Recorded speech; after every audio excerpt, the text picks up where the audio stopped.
Mpendwa msikilizaji na mtazamaji wa Kipalapala Seminari Online TV, leo Mama Kanisa Mtakatifu anaadhimisha sherehe kubwa kabisa ya Mtakatifu Yosefu, mume wa Bikira Maria.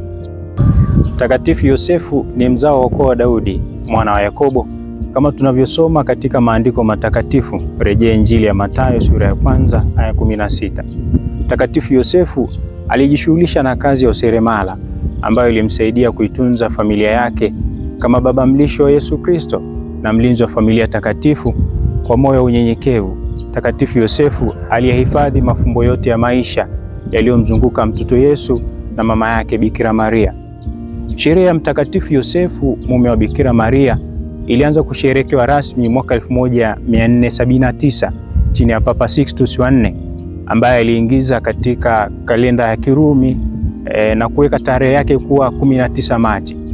Na baadaye Papa Gregory wa 15 alifanya sherehe hiyo kuwa siku takatifu ya lazima, yani holiday of obligation kwa Wakristo wote. Leo tarehe ya 19 Machi tunapoadhimisha sherehe ya Mtakatifu Yosefu, mume wa Bikira Maria, tutazame sasa ni kwa jinsi gani Mtakatifu Yosefu ni mume wa Bikira Maria. Mtakatifu Yohane Chrysostom anaeleza kuwa Yosefu alichaguliwa na Mungu kuwa mume wa Maria ili kutimiza mambo makuu mawili. Kwanza, kutimiza sheria ya Kiyahudi ambapo Yesu alipaswa kuzaliwa katika familia halali, na pia kuzuia tuhuma juu ya Maria kuhusu mimba yake isiyo ya kawaida. Mtakatifu Yohane Chrysostom anasema Mungu alimpa Maria mume si kwa ajili ya ndoa ya kawaida, bali kwa ajili ya kuonesha ulimwengu kwamba alikuwa na mwenye kumtunza na kumthibitisha. Rejea homilia ya 4 ya Injili ya Mathayo. Mtakatifu Yosefu alikuwa mume halali wa Bikira Maria, lakini kabla hawajakaribiana, Bikira Maria alionekana ana mimba kwa uwezo wa Roho Mtakatifu. Rejea Injili ya Mathayo sura ya 1 aya 18. Kwa vile alikuwa mtu wa haki, asitake kumwaibisha, aliazimu kumwacha kwa siri. Rejea pia Injili ya Mathayo sura ya 1 aya 19. Mtakatifu Yosefu kama mtu wa busara na haki alijiaminisha mbele ya Mungu na kuyatekeleza yale yote aliyoambiwa na malaika katika ndoto.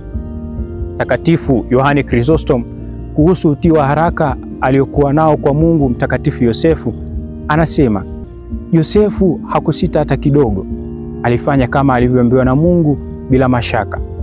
Maandiko matakatifu hayaonyeshi hasa maneno yaliyotoka kinywani mwa Mtakatifu Yosefu hata kidogo, lakini machoni pa Mungu aliweza kutenda matendo makuu katika maisha na utume wake. Yosefu alimtii Mungu na akamchukua Maria kama mke wake, akawa mlinzi wa siri takatifu ya Mungu.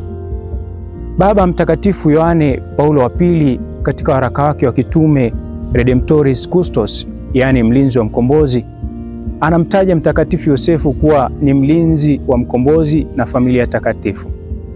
Baba Mtakatifu anasema kwa njia ya Yosefu, Yesu aliingia katika historia ya binadamu kama mwana wa sheria kwa utii wake.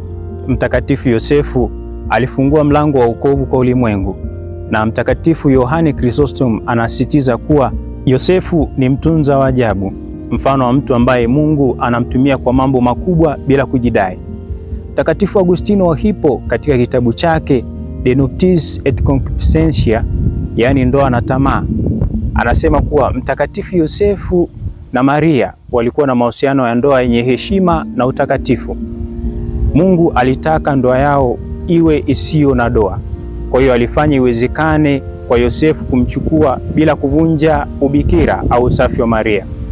Na Mtakatifu Yohane Chrysostom katika homilia yake ya 5 juu ya Injili ya Mathayo akasisitiza Yosefu hakumfanyia Maria kitu chochote cha kumvunjia usafi wake.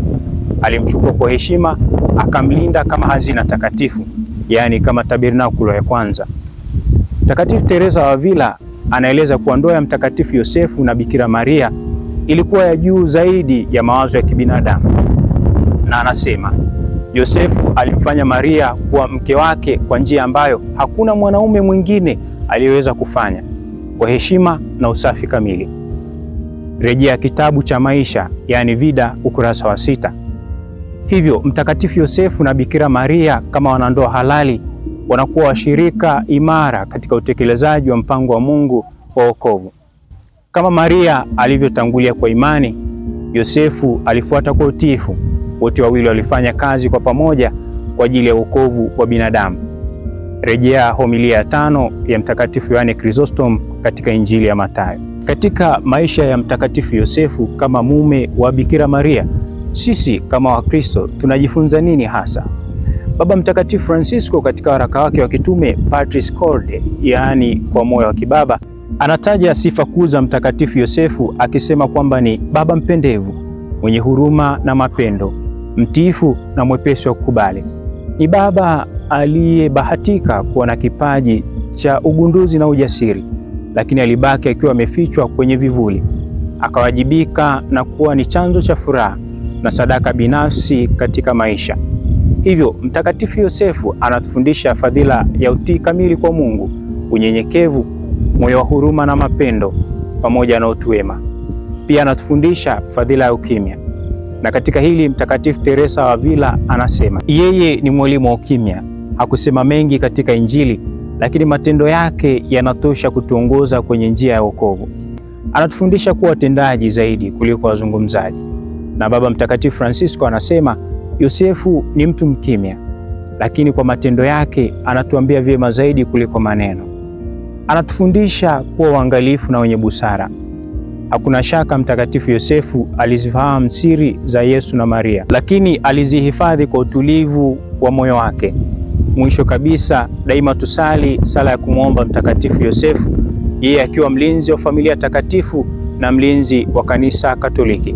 Mtakatifu Yosefu, utuombee.